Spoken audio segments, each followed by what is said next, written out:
கிறிஸ்துவில் பிரியமானவர்களே, ஆண்டவராகிய இயேசு கிறிஸ்துவின் நாமத்தினாலே உங்களை வாழ்த்தி நான் ஆசீர்வதிக்கிறேன்.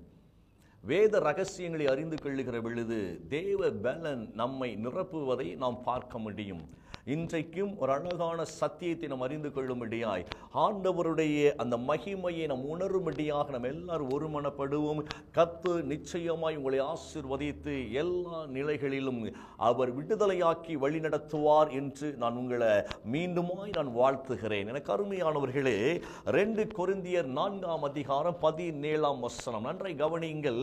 2 கொரிந்தியர் 4ஆம் அதிகாரம் 17ஆம் வசனத்தை வாசிக்கின்ற பொழுது, நாம் அடையும் இன்னல்கள் மிக எளிதில் தாங்கக்கூடியதாக இருக்கிறது.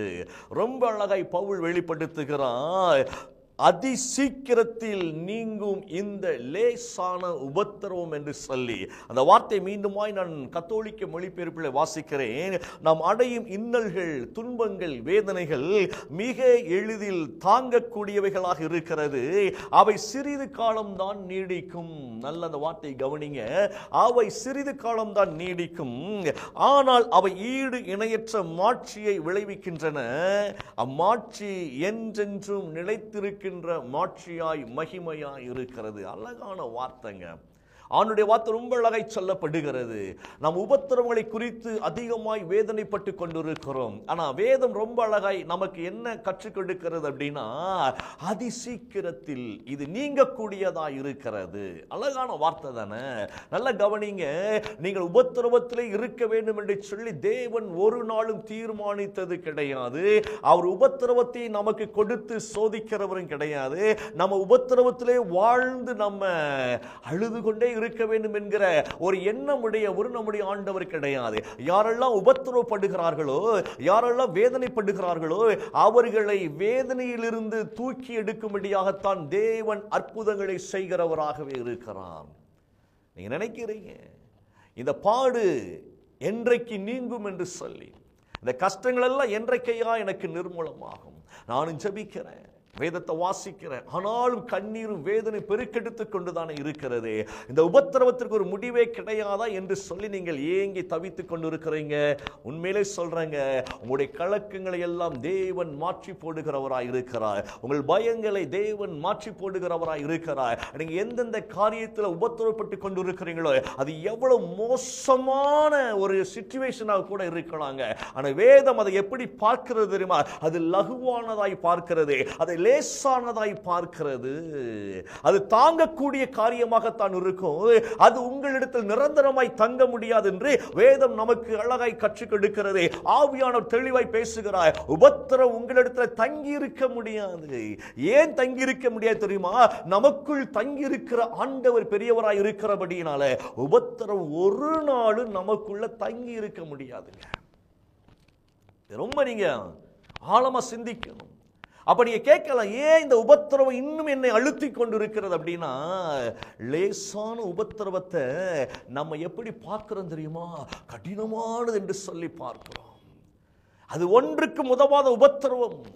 அது நம்மளை கண்டு பயப்படக்கூடியதுதான். ஆனால் அதை கண்டு நம்ம பயந்து என்ன செய்கிறோம் என்றால், பல விதத்தில் மாம்சத்தினுடைய முயற்சிகளை எடுத்து அந்த உபத்திரவத்தை சரி பண்ணுவதற்கு மாம்ச பிரகாரமாக அநேக ஜனங்களிடத்தில் போய் இந்த உபத்திரவத்தை நம்ம வெளிப்படுத்தி கொண்டே இருக்கிறோம். நான் என்ன செய்ய வேண்டும் என்று தெரியலையே, இவ்வளவு கஷ்டப்படுறேன், இவ்வளவு பிரச்சனை இருக்கு என்று சொல்லி ஜனங்களை சந்தித்து சந்தித்து சந்தித்து எல்லாரிடத்திலும் பிரச்சனையை கொண்டு போய் கொட்டுறோம் பாருங்களேன். அதுதான் பெரிய பிரச்சனை.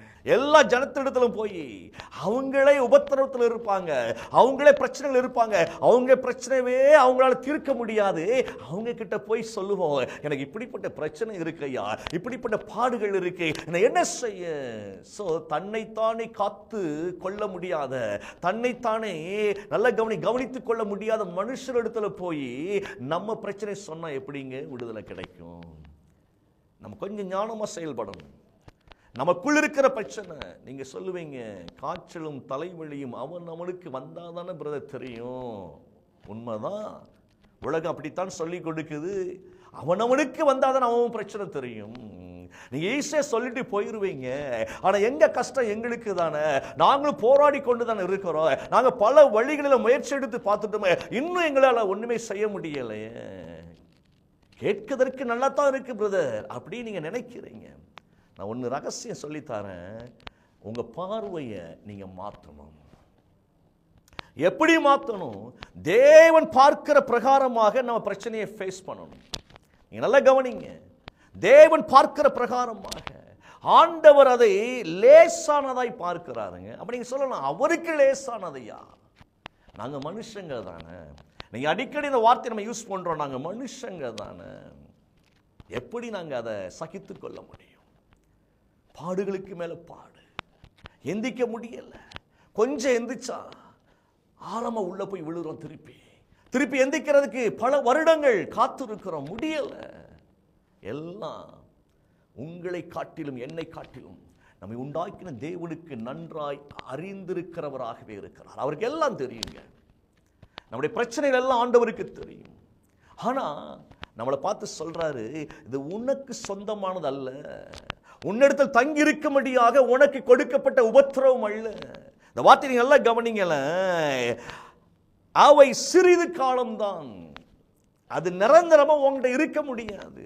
பிரச்சனை உன்கிட்ட இருக்கவே முடியாது. அப்ப பிரச்சனை உன்கிட்ட இருக்கு அப்படின்னா அந்த பிரச்சனையை நம்ம தான் என்ன செய்து கொண்டிருக்கிறோம் என்றால் இழுத்து பிடித்து வைத்துக் கொண்டு அதற்கு உயிரூட்டி கொண்டிருக்கிறோம். கொஞ்சம் வித்தியாசமா நீங்க பார்க்கணுங்க. இதெல்லாம் சப்ப மேட்டர் அப்படின்னு பார்க்கணும். இதெல்லாம் ஒண்ணுக்குமே உதவாத மேட்டர்னு பார்க்கணும். எத்தனை ஆயுதங்கள் எழும்பினாலும், எத்தனை போர்க்களத்தில் நீங்கள் நின்று கொண்டு நீங்கள் போராடி கொண்டிருந்தாலும் எதிரான வல்லமைகள் உங்களை சேதப்படுத்த கூடியதல்ல, அவைகள் நம்மளை கண்டு பயந்து ஓடக்கூடியது என்பதை முதலாவது நீங்கள் புரிந்து கொள்ள வேண்டும். நீங்க நல்லா கவனிச்சீங்கன்னா தெரியும். இதே இந்த 2 கொரிந்தியர் 4:16 வாசிக்கின்ற பொழுது அங்க பவுல் ரொம்ப அழகாய் வெளிப்படுத்துறார். என்ன சொல்றார் தெரியுமா?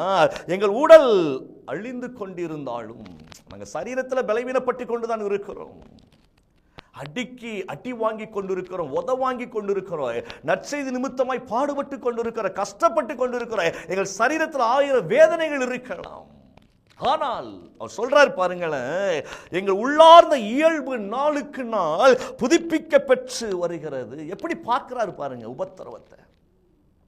எங்கள் உள்ளார்ந்த இயல்பு, நல்லா கவனிங்க. உள்ளார்ந்த இயல்பு அப்படின்னா நம்முடைய கேரக்டரை குறித்து அவர் பேசுறாரு. என் உள்ளார்ந்த கேரக்டர் ஒன்று இருக்கு பாருங்களேன். அந்த கேரக்டர் நாளுக்கு நாள் புதிதாக்கப்பட்டு கொண்டே வருகிறது.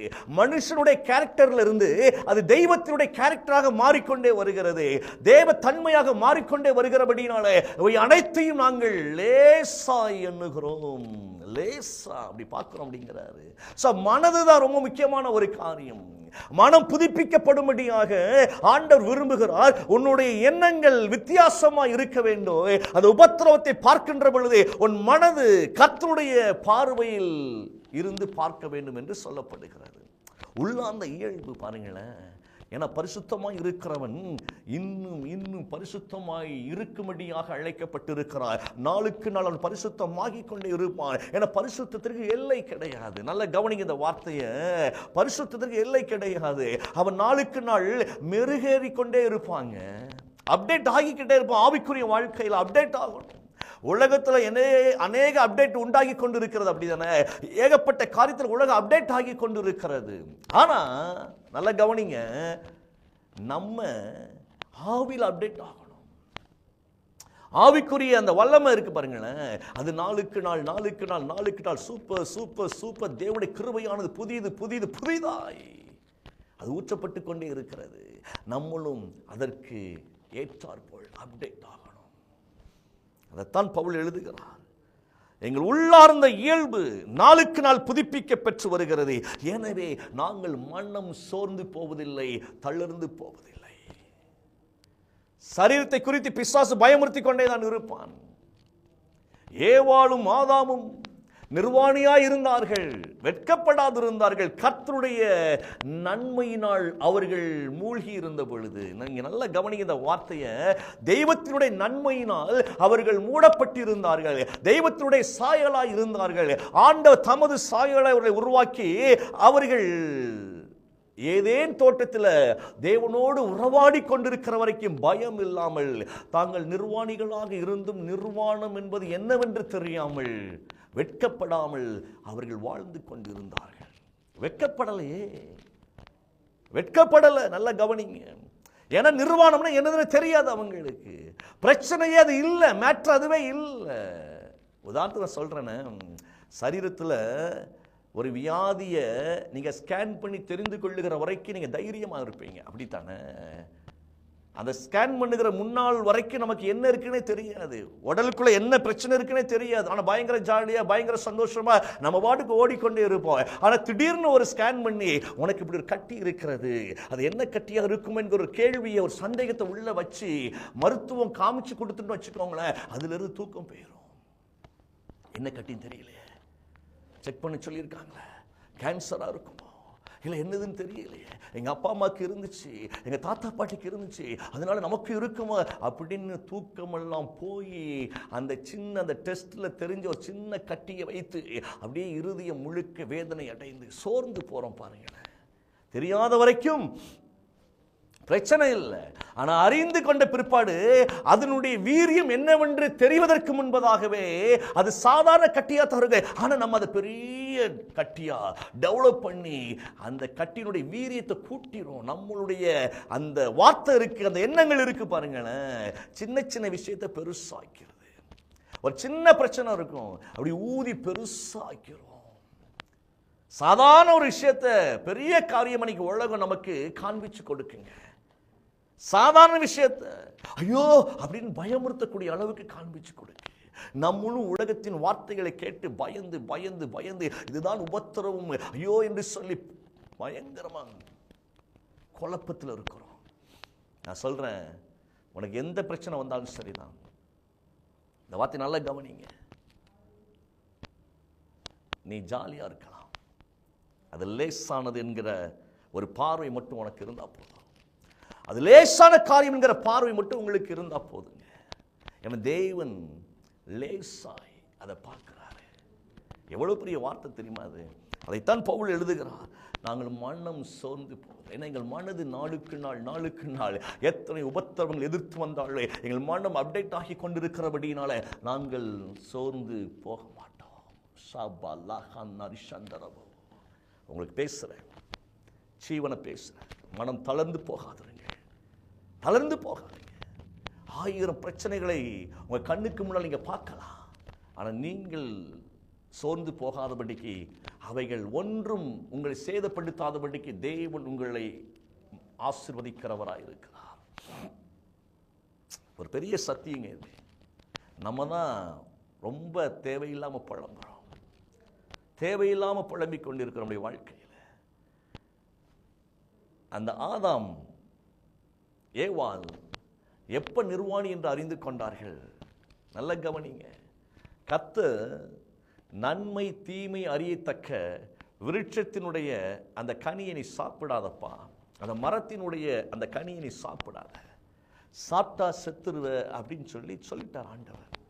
சாப்பிட்டா நீங்க செத்து போயிருவோம் அப்படின்ட்டாரு. ஆனா நீங்க நல்லா கவனிங்க, அந்த இடத்துல ஏவாளை பிசாசு என்ன செய்யணும் அப்படின்னா, ரொம்ப அழகா அப்படியே மாய்மாலத்தை உண்மை மாதிரியே பேசுறான் பாருங்களேன். பொய்ய உண்மையா மாதிரியே பேசுறான் அவன்.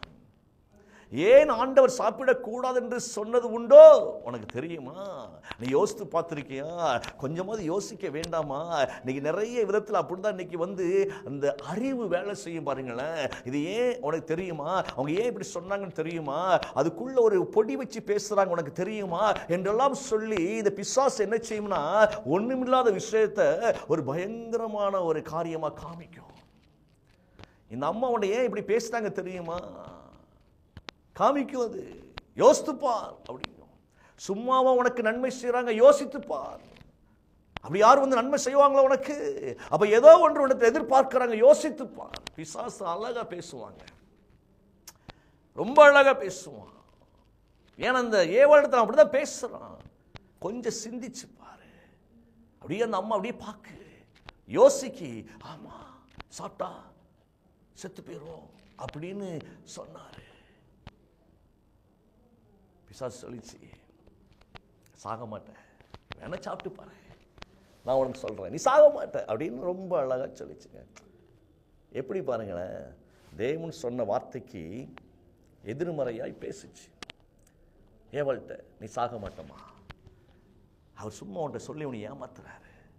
ஏன்னா நீ சாப்பிட்டா அவரை போலே மாறிடுவேன், கடவுள் ஸ்தானத்துக்கு போயிருவேன் அப்படின்னு அவர் நினைச்சதுனால உம்மள பொறாமையினால ஆண்டவர் எப்படி காமிக்க பாருங்க பிசாசு. நீ கடவுளா மாறிடக்கூடாது பார்த்தியா, அதனால அவர் சாப்பிடக்கூடாது. சாப்பிட்டேன்னு வச்சுக்கோங்க நீ கடவுளாவே மாறிடுவ. இந்த வார்த்தையை நல்லா கவனிங்க. ஆனா நல்லா கவனிங்க, தேவன் தமது சாயலாகத்தான் ஏவாளையும் ஆதாமையும் உருவாக்கி இருந்தார். ஆதாம் ஏவாள் கர்த்தரின் சாயலாய் உண்டாக்கப்பட்டவர்கள். அப்பங்கூட அந்த அம்மாவுக்கு அறிவு வேலை செய்யலை. நம்ம ஏற்கனவே கடவுள் சாயலத்தானே இருக்கிறோம். பிசாசு இப்ப இப்படி சொல்றது அது பெருசா தெரிஞ்சது. கடவுள் சகல அதிகாரத்தையும் கொடுத்திருந்தார் ஆதாம் இடத்துல. நீங்கள் பூமியை ஆண்டு கொள்ளுங்கள், மிருக ஜீவன்களை ஆண்டு கொள்ளுங்கள், பூமி உங்களுக்கு கீழ்ப்பட்டு இருக்கும் அப்படின்னா ஒரு தெய்வத்தினுடைய மகிமை ஆதாமுக்குள்ள தேவன் வச்சு கொடுத்தாரு. கடவுள் செய்யக்கூடிய சகல காரியத்தையும் ஆதாமுக்குள்ள கொடுத்தது. பூமி உனக்கு தாண்டா, எல்லாத்தையும் ஆண்டு அனுபவித்துக்கொள்ள, எல்லாம் உனக்கு கீழ்ப்படியும் அப்படின்னு சொல்லி அதிகாரத்தோடு தான் அவனை பூமிக்குள்ள கொண்டு வந்தாருங்க. யோசிங்க, இந்த வார்த்தைகள் ரொம்ப ஆழமான சத்தியங்கள் இதுக்குள்ள உட்கார்ந்து இருக்கு. அப்ப சத்துருவானவன் பாருங்களேன், இல்லை இல்லை இல்லை அப்படின்னு அவன் திருச்சி பேசுறான். ஆனா அவனும் சொன்னது என்னதான், நீ கடவுளை போல், கடவுளை போல். அப்ப இவங்களுக்கு ஒரு ஞானம் இல்லை. என்ன அப்படின்னா, நம்ம ஏற்கனவே கடவுளை போலதான் இருக்கிறோம் என்கிற அந்த ஞானம் இல்லாமல் போனது. தேவ சாயலைத்தான் இருக்கிறோம். ஆனா பிசாசு பேச பேச பேச நீங்க நல்லா கவனிங்களேன், சத்தியம் முழுக்க இன்னைக்கு அநேகர் அறிந்திருந்தாலும் கூட பிசாசு மாய்மானத்தை சொல்ல சொல்ல சொல்ல சத்தியத்தை விட்டு நம்ம வெளியே வந்துகிட்டே இருப்போம். உங்களுக்கு தெரியுமா? அது உலகத்தை காமிச்சுக்கிட்டே இருப்போம். பாரு அங்க இங்க இங்க இங்க பாரு, உலகம் எப்படி இருக்கு பாரு, நீ ஏன் இப்படி இருக்கு அப்படின்னு கேட்கும்போது ஆமா ஆமா ஆமா, உலகத்துல கெட்டவங்களாம் நல்லா இருக்கானே, அவன்லாம் நல்லா இருக்கான் பாரு. ஆமா, அப்ப நம்ம என்ன ஜெபம் பண்ணி என்ன பிரயோஜனம் அப்படின்னு பிசாசு ஒன்ன தூண்டுவான். கொஞ்சம் ஞானமா யோசிக்கணும். இதெல்லாம் உபத்திரவத்தினுடைய ஆரம்பத்தை ரொம்ப அழகா காமிப்பான் அவன். கர்த்தர் உபத்திரத்துக்கு சொல்லிட்டார், எப்பா நீ சாப்பிட்டா செத்துருவ அப்படின்னு சொன்னதுக்கு அப்புறம் அவன் வேற விதமா காமிச்சு அவனை நிரந்தரமா அவனுடைய சாவை கொண்டு வருவதற்காக, கர்த்தரை விட்டு ஆதாமை பிரிப்பதற்காக, ஏவாளையும் பிரிப்பதற்காக அவன் லகுவாய் அதை காமிக்கிற மாதிரி காமிக்கிறான். சாப்பிட்டாச்சு, அது வரைக்கும் பயம் வரல, பயம் தொற்றிக்கொண்டது. இப்போ உபத்திரவம் தேவனால் உண்டானதா, ஆதாமால் உண்டானதா, ஏவாளால் உண்டானதா, சாத்தானால் உண்டானதா? கொஞ்சம் யோசித்து பாருங்களேன். சாத்தான் தந்திரத்தை வெளிப்படுத்துகிறான். அந்த தந்திரமான வார்த்தையை அக்செப்ட் பண்ணது யாரு? ஏவாள். அந்த ஏவாளின் செயல்களையும் அங்கீகரித்தது யாரு? ஆதாம். சோ உபத்திரவம் எப்படி உள்ளே நுழைகிறது என்றால் இவர்கள் ஆகவே அதை அங்கீகரித்துக் கொண்டார்கள். நல்லா கவனிங்க. இன்னைக்கு உபத்திரவம் நமக்குள்ள நம்ம தான் வெளியே போறதை எடுத்து உள்ள வச்சுக்கிடுவோம். சாதாரணமா இருக்கக்கூடிய காணாமல் போகக்கூடிய உபத்திரவத்தை நம்ம அப்படியே உள்வாங்கி வைத்துக்கொண்டு அதை டெவலப் பண்ணிக்கிட்டே இருக்கிறோம். புரியுதா உங்களுக்கு சொல்லக்கூடியது? உலகம் 1000 பிரச்சனை கண்ணு முன்னால காமிச்சுக்கிட்டே இருக்கு. அந்த பிரச்சனை நம்ம எடுத்து எடுத்து எடுத்து எடுத்து நம்ம டெவலப் பண்ணிக்கிட்டே இருக்கிறோம். நீ கவனிக்க வேண்டிய விஷயத்தை சொல்லிக்கிட்டு இருக்கிறேன். ரொம்ப ஒரு ஆழமான சத்தியம் இது. இப்ப நல்லா கவனிங்க இந்த வார்த்தைய. இப்போ பயம் வந்துருச்சு. நிர்வாணி என்று அவர்கள் தங்களை அப்பொழுதுதான் அறிகிறார்கள். அது வரைக்கும் நிர்வாணம்னா என்னன்னு தெரியல. நல்லா கவனிங்க, நிர்வாணம்னா என்னன்னு தெரியல. அதை பத்தி கேர் பண்ணவே இல்லை, அதை பத்தி யோசிக்கவே இல்லை. ஏன்னா அவங்க கர்த்தருடைய சாயலாய் கர்த்தரை மட்டுமே ஆராதித்துக் கொண்டிருக்கிறாங்க, தேவனோடு உறவாடி கொண்டிருக்கிறாங்க. பகலின் குளிர்ச்சியான வேளையில அப்படியே தேவ சத்தம் கிட்ட அப்படியே மகிழ்ந்து இருக்கிறாங்க. நீ கர்த்தரோடு இணைந்திருக்கிற வரைக்கும் எந்த உபத்திரம் உனக்கு உபத்திரமா தெரியாது. அது ஆட்டோமேட்டிக்கா வெளியே போகக்கூடியது. அதெல்லாம் நல்லா கவனிங்க இந்த வார்த்தைய. இப்போ பயம் வந்துருச்சா? ஒளிய வேண்டிய நிலைமை வந்துருச்சா? இப்ப சாத்தான் என்ன சொன்னா, நீ கடவுளை போல மாறுவன்னு சொன்னா. கடவுளை போல மாறுவ, கடவுளை போல மாறுவன்னு சொன்ன உடனே இவங்க மதி மயங்கினவர்களாய் இப்ப அதை எடுத்து சாப்பிட்டு பயந்துட்டாங்க. இப்போ ஆத்மா செத்துருச்சுங்க. ஆத்மா செத்துருச்சு. நல்லா கவனிங்க இந்த வார்த்தையை. ஆத்மா செத்ததுனால தான் அவள் இருதயம் கலங்க ஆரம்பிச்சது. தேவ சத்தம் கேட்க முடியாதபடிக்கு பயம் வந்துருச்சு. ஆண்டவர் சத்தத்தை கேட்கிறாங்க. ஆண்டவரே, நாங்கள் பயந்து ஒளிந்து கொண்டிருக்கிறோம், நாங்கள் பயந்து ஒளிந்து கொண்டிருக்கிறோம். யோசித்து பாருங்களேன். சாத்தான் தந்திரமாய் தேவனுக்கும் மனுஷனுக்கும் இடையே ஒரு பிளவை கொண்டு வந்து கர்த்தரை பார்க்க முடியாதபடிக்கு கொண்டு வந்துருந்தாங்க.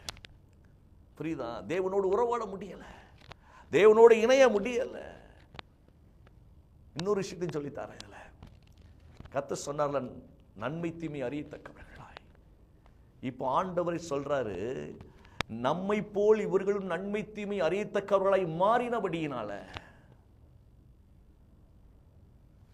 அவங்கள வெளியே அனுப்பிடுவோம், அவங்க வாழ்க்கை அவங்களே பார்த்துக்கிடட்டும். யோசிங்க இந்த வார்த்தையை. ஒரு குழந்தை தகப்பனுடைய கையில் இருக்கிற வரைக்கும் ரொம்ப சந்தோஷமா இருக்கும். தகப்பனுக்கு கீழ்ப்படுகிற வரைக்கும் அந்த பிள்ளைக்கு எந்த பிரச்சனையும் இருக்காது. எல்லாவற்றையும் தகப்பன் பார்த்து கொள்ளுவார். கொஞ்சம் வளர்ந்து என் காரியத்தை நான் பார்த்துக்கிடுன்னு சொல்லி கீழ்ப்படியாமல் முரண்டு பிடிச்சு வெளியே போகும் பொழுதுதான் அந்த உலகத்தினுடைய அந்த தாக்கங்கள் இருக்கு பாருங்களேன், அதை அந்த பிள்ளையால தாங்க முடியாது, தோத்து போயிடும். நல்லா யோசிங்க இந்த வார்த்தையை. ஏன்னா நல்லது கெட்டு தகப்பனுக்கு அறிந்தபடியினால நல்லதை மட்டுமே காண்பித்துக் கொண்டிருக்கிறார் பிள்ளைகளுக்கு, கெட்டதை காமிக்கல. ஏன்னா அது தேவையில்லை பிள்ளைங்களுக்கு, நன்மையானது மட்டும் பிள்ளைகளுக்கு போதும் என்று சொல்லி தேவன் காண்பித்துக் கொடுக்கிறார் ஏவாளுக்கும் ஆதாமுக்கும். நம்ம வாழ்க்கையில யோசித்து பாருங்களேன், கெட்டதை பிள்ளைகளுக்கு காண்பித்து கொடுக்க மாட்டார், நல்லதை மட்டுமே காண்பித்து கொடுப்போம். ஆனா உலகம் என்ன சொல்லுது, கெட்டதையும் காமிச்சு கொடுப்பா, அப்பந்தான் அவனே உள்ள நீந்தி வெளியே வருவதற்கு வாய்ப்பு இருக்கும். சகலத்தையும் கற்று மற, களவும் கற்று மற அப்படின்னு, திருடுவது கூட சரியானது, எல்லாமே சரியானது, குடிக்கிறது சரியானது, நம்ம தப்பு பண்ண சரியானது, தப்பு பண்ணாதான் எந்திக்க முடியும், அப்பதான் தப்புனா என்னன்னு தெரியும் என்று சொல்லி உலகம் நம்மளை அப்படி டியூன் பண்ணுது பாருங்களேன். எல்லாத்தையும் கத்துக்கிட்டதானே நீ வெளியே வர முடியும், எது தவறு எது சரி என்று கண்டுபிடிக்க முடியும் அப்படின்னு இந்த உலக டியூன் பண்ணி தான் பிசாசு டியூன் பண்ண அன்னைக்கு. அது தேவனுக்கு மட்டும் சொந்தமானது. நன்மையும் தீமையும் அறிந்திருக்கிற அந்த கிருபை தேவனுடைய சொத்து. அது மனுஷனுக்கு தேவையற்றது என்பதனால கர்த்தர் நன்மையானது மட்டுமே காண்பித்து வைத்திருந்தார். தீமை உனக்கு வேண்டாமா, தெரிஞ்ச சத்துருவே, உன்னால தாக்கு பிடிக்க முடியாது, எதை செய்யணும் தெரியாம தீமையை செய்து கொண்டிருப்ப. அதனால தீமையை கர்த்தர் மறைத்தார், ஆதாம் இடத்திலும் ஏவாள் இடத்திலும் மறைத்தார். நிறைய விஷயங்களை பிள்ளைகளுக்கு மறைக்கிறேன், அதுகளுக்கு தேவையில்லை. ஆனா அதுகளை அறிந்து கொள்ள விரும்புகிற பொழுது, போராடி அதை அறிந்து கொள்வதற்கு முயற்சி எடுக்கிற பொழுது அந்த பிள்ளைங்க தோத்து போறாங்க உலகத்துல. எனக்கு தெரியும் எல்லாம், நான் யார் தெரியுமா, அம்மா அப்பா எதிர்த்து நிக்கிறாங்க, வெளியே போய் அடி வாங்குறாங்க. யோசித்து பாருங்க இந்த வார்த்தைகளை. அப்ப தீமை நமக்கு சொந்தமானதல்ல, நம்மளால எதை செலக்ட் பண்ண தெரியாது, அதனால கர்த்தர் நன்மையானது மட்டும் முன்னால வச்சிருந்தாரு. இப்ப நம்மை போல் நன்மை தீமை அறியத்தக்கவர்களாய் மாறினதுனாலதான் அவங்கள வெளியே அனுப்பிடுவோன்னு தோட்டத்துட்டு வெளியே அனுப்புறாரு. தகப்பனுடைய உறவு கேப் விழுது, கஷ்டப்படுறாங்க, நெத்தி வரும் நிலத்தில் சிந்த. நல்ல ஜாலியா தோட்டத்துக்குள்ள அவங்க வாயில சொன்னபடி எல்லாம் நடந்துச்சு. இப்போ சரீரத்தின்படி வாழ வேண்டியதாகி போச்சு. பாவம் உள்ள வருது, நிம்மதி போயிட்டு, கஷ்டங்கள் எல்லாம் உள்ள தொடர்ந்து பிள்ளைகளுக்கு வருது. அர்த்தம் என்ன அப்படின்னா, நீ நல்லா கவனிங்களேன், நம்மை போல் நன்மை தீமை அறியத்தக்கவர்களாய் அவங்க மாறிட்டாங்க அப்படின்னா எல்லாமே நீ முடிவெடுத்துக்கோ. உனக்கு முன்னால் நன்மையும் இருக்கு தீமையும் இருக்கு. நன்மை நீ செலக்ட் பண்ண நல்லா இருப்ப, தீமை செலக்ட் பண்ண கெட்டு போயிருவ. முன்னால வச்சாச்சு. அதுக்கப்புறம் மரணம் ஜீவனும் நாவின் அதிகாரத்தில் இருக்கிறது. நல்ல கவனிங்க, வாழ்வும் சாவும் கண் முன்னால் வைக்கப்பட்டு இருக்கிறது. இப்ப எதை செலக்ட் பண்ண தெரியலையே, அறிவில்லையே நமக்கு தான், அதான பிரச்சனை. இப்போ நன்மை மட்டும் இருக்கும்பொழுது நன்மையோடு உறவாடி கொண்டிருந்தோம். தீமை வந்த உடனே தீமை தான் அதிகமா நம்ம செலக்ட் பண்றோம். ஏன்னா தீமை அழகா இருக்கு, பார்ப்பதற்கு மிகவும் அழகா இந்த பழம் இருக்கிறது, எத்தனையோ பழங்களை தேவன் வைத்திருந்தார், மரங்களை வைத்திருந்தார், எவ்வளவு ஆசீர்வாதம் வைத்திருந்தார். ஓ சூப்பர். ஆனா இது மட்டும் ஸ்பெஷலா அழகா தெரிஞ்சிச்சு. ஏன்னா தீமை என்றைக்குமே நமக்கு அழகா தன்னை வெளிப்படுத்தும், அலங்கரிக்கப்பட்டதா வெளியே தெரியும். பாருங்களேன், அதெல்லாம் ஏமாறுவோம். எதெல்லாம் நமக்கு உடம்புக்கு ஆகாதோ அந்த சாப்பாடு தானே பார்வைக்கு அழகும் முகர்ந்து பார்ப்பதற்கு ருசியுமா இருக்கு. வீட்டில் ஒரு சாப்பாடு செஞ்சோம்னா இறங்க மாட்டேக்கு. வெளியே போனோம்னா அப்படி கலர் கலராக சாப்பாட்டை பார்க்குற, வாசனையை பார்க்குற, உடனே உள்ள அதெல்லாம் ஒத்துக்கணுமா? சரீரத்துக்கு ஒத்துக்கிடாது. ஆனால் அதில் தான் இன்னைக்கு ஜனங்களை போய் விழுகிறோம்.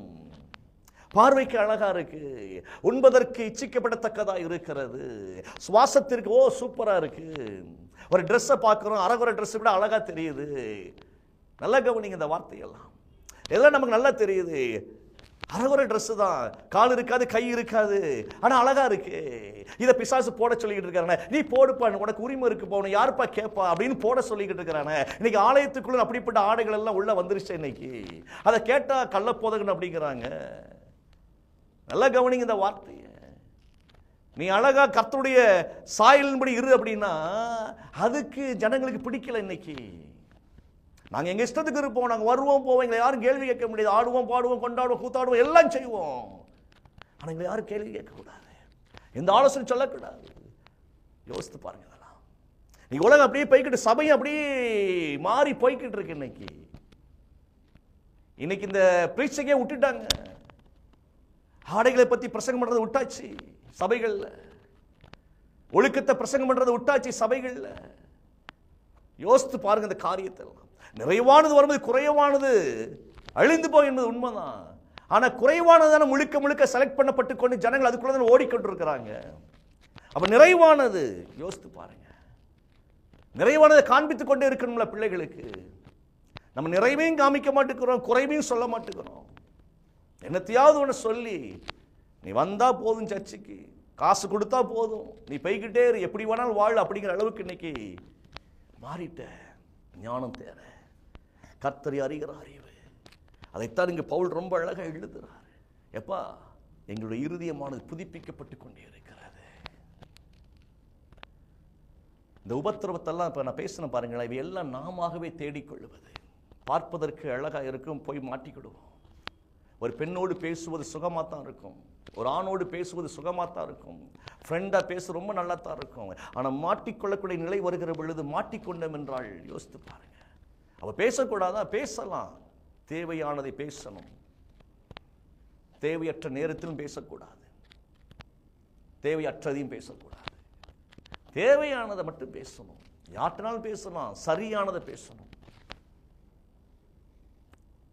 உபத்திரவம் நாமவே இழுத்துக்கொள்கிற இந்த உபத்திரத்தை கூட கர்த்தர் சொல்றாரு, அதில் இருந்து உன்னை விடுவிக்க தான் வந்திருக்கிறேன், உளையான சேற்றிலிருந்து உன்னை தூக்கி எடுக்க வந்திருக்கிறேன். ஒருவேளை ஏதோ ஒரு இடத்துல நீங்க மாட்டி இருக்கலாம், கடன் வாங்கி மாட்டி இருக்கலாம், ஒரு பாவத்தில் மாட்டி இருக்கலாம், நல்லவங்க நம்பி சொன்ன என்னை மாட்டி விட்டுட்டாங்களே, அது நிமித்தம் நெருக்க வந்திருக்கலாம், சமாதானம் இல்லாமல் குடும்பத்தில் போராட்டம் இருக்கலாம், வியாதிகள் நெருக்கி கொண்டிருக்கலாம். நான் சொல்றேன், உங்க பார்வையை மாத்திங்க. இதெல்லாம் ஒன்றுக்கும் உதவாது, இந்த உபத்திரம் ஒன்றுக்கும் உதவாதது. இயேசுவின் நாமத்தில் போ அப்படின்னு சொல்லுங்க. இது லேசானது. ஒருவேளை பாவத்தில் நம்ம விழுந்திருந்தா கூட சே போ அப்படின்னு அற்பமா எண்ணிட்டு எந்திரிங்க, கவலைப்படாதீங்க. தேவன் நமக்கு நன்மை செய்கிறவர். இயேசுவை அனுப்பினார். பவுல் அழகா எழுதுறாரு, அதி சீக்கிரத்தில் நீங்கள் ஜெயிப்பீர்கள். இந்த உபத்திரவம், இந்த பாவம், இந்த சாபம் உங்களுக்கு சொந்தமானது கிடையாது. இந்த வியாதி உங்களுக்கு சொந்தமானது கிடையாது. இந்த தரித்திரம் சொந்தமானது கிடையாது. ஒருவேளை நம்மளே போய் மாட்டி இருந்தாலும் இப்ப கர்த்தர் நம்மை விடுவிக்கிறவராக இருக்கிறார். அதுவா வந்து நம்மளை தொட்டு இருந்தாலும் கர்த்தர் விடுவிக்கிறவராக இருக்கிறார். நீங்க பாருங்க, இது எனக்கு தேவையற்றது என்பதை மட்டும் மைண்டில் வச்சு அது சீக்கிரத்தில் நீங்கக்கூடியது, எனக்கு சொந்தமானது அல்ல. இந்த வார்த்தை சொல்லி நான் முடிக்கிறேன் பாருங்களேன். ரொம்ப அழகாக சொல்லப்பட்டு இருக்கிறது. சிறிது காலம் இது நீடிக்கும் அப்படின்னா அது நம்மோடு கூட இருக்க தகுதியற்றது. ஸோ தேவனுடைய மகிமையும் கிருபையும் உங்களை தாங்கும். பயப்படாதீங்க, கவலைப்படாதீங்க. கர்த்தரிடத்தில் ஒப்பு கொடுப்போம். கண்களை மூடுவோமா? பிதாவை நாங்கள் நன்றியோடு துதிக்கிறோம். இயேசுவின் நாமத்தின் வார்த்தை கேட்டுக்கொண்டிருக்கிற ஒவ்வொரு பிள்ளைகளுக்காக நான் ஜெபிக்கிறேன். கர்த்தரின் மகிமை பிள்ளைங்க மேல இறங்கட்டும். நன்மை தீமை அறியத்தக்கவர்களாய் ஜனங்கள் மாறின பொழுது, ஆண்டவரே நன்மையானது எங்களுக்காய் செய்கிற எங்கள் ஆண்டவரே, நீ செய்கிற ஒவ்வொரு காரியங்களுக்காய் நான் நன்றி செலுத்துகிறேன். தொடர்ந்து இதை கேட்டுக்கொண்டிருக்கிற ஒவ்வொரு பிள்ளைங்களும் ஆசீர்வதிங்க. உபத்திரவங்கள் வெளியேறுவதாக, நிந்தைகள் வெளியேறுவதாக, எல்லா விதமான பாடுகளும் இயேசுவின் நாமத்தில் நீங்குவதாக, பிள்ளைகள் ஜெயிக்கும்படி கர்த்தர் இன்றைக்கு பலன் கொடுப்பீராக. இயேசுவின் நாமத்தில் பிள்ளைகளை ஆசீர்வதிக்கிறேன் நல்ல பிதாவே. ஆமென், ஆமென். எனக்கு அருமையானவர்களே, கவலைப்படாதீங்க, அப்படியே உதறி தள்ளுங்க உபத்திரவங்களை. கர்த்தர் உங்களோடு கூட இருக்கிறார், உங்களை ஆசீர்வதிப்பார். God bless you. ஆமென்.